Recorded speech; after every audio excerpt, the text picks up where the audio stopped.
Le 28 octobre 2022, un peu plus de 24 000 Tesla Model 3 ont été rappelés par le constructeur en accord avec la NHTSA, autorité américaine statuant sur la sécurité des transports routiers.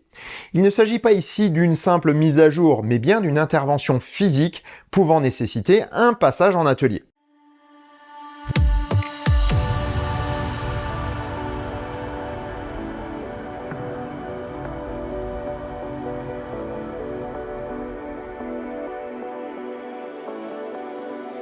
Si ça te plaît, mets un pouce vers le haut et commente. Si ça te plaît beaucoup, abonne-toi. Et si ça te plaît vraiment beaucoup, dis-le partout.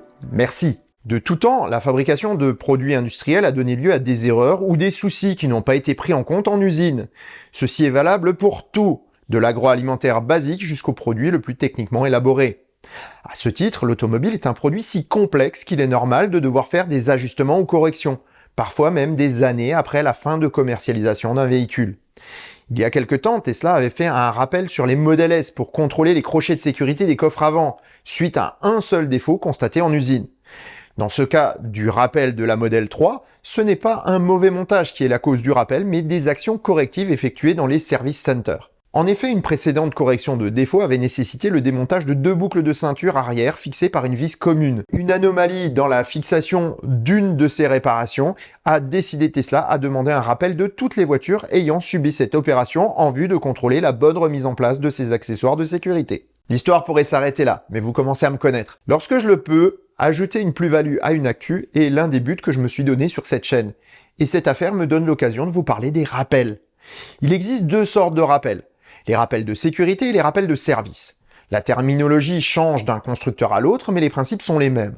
Un rappel de sécurité est une action obligatoire pour préserver usagers et passagers d'un véhicule. Il peut être à l'initiative du constructeur, comme c'est le cas ici, ou bien imposé par les autorités de régulation. Dans tous les cas, le constructeur déclare à l'autorité de régulation la teneur du rappel et les châssis concernés. Le constructeur va alors devoir mettre en œuvre tous les moyens possibles pour que les voitures concernées soient traitées. La marque va alors contacter les propriétaires par un mail ou un courrier.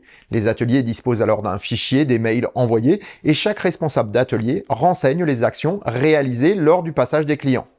Au bout d'un certain temps, les responsables d'atelier relancent les clients qui ne sont pas encore venus.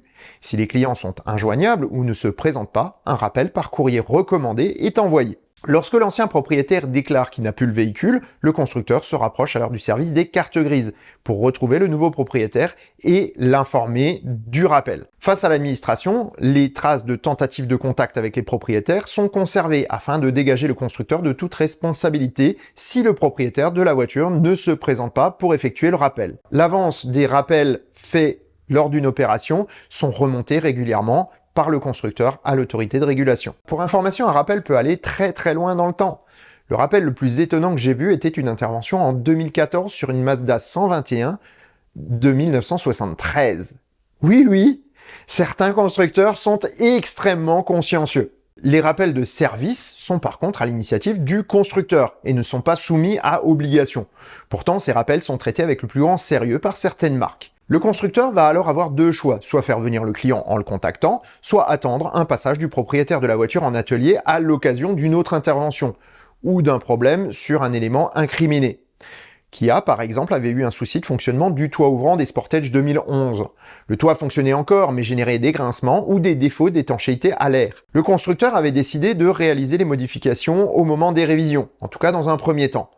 Et il n'intervenait après plus que sur les autos à problème. Ceci est possible lorsque seules quelques voitures sont concernées. Dans tous les cas, lorsque votre auto est un peu âgée et qu'un problème survient, pensez à contacter le constructeur ou le concessionnaire avant de faire réparer la voiture hors du réseau de la marque. Votre souci est peut-être soumis à un ancien rappel qui peut parfois être pris en charge. Dans tous les cas, lorsque vous achetez une voiture d'occasion hors du réseau du constructeur, pensez à donner un petit coup de fil pour savoir si votre auto n'est pas soumise à un ou plusieurs rappels qui pourraient être faits avant d'avoir un souci. Anticipez dans ce cas préférable pour votre sécurité, mais aussi pour l'agrément que vous pourrez avoir de votre nouvelle voiture.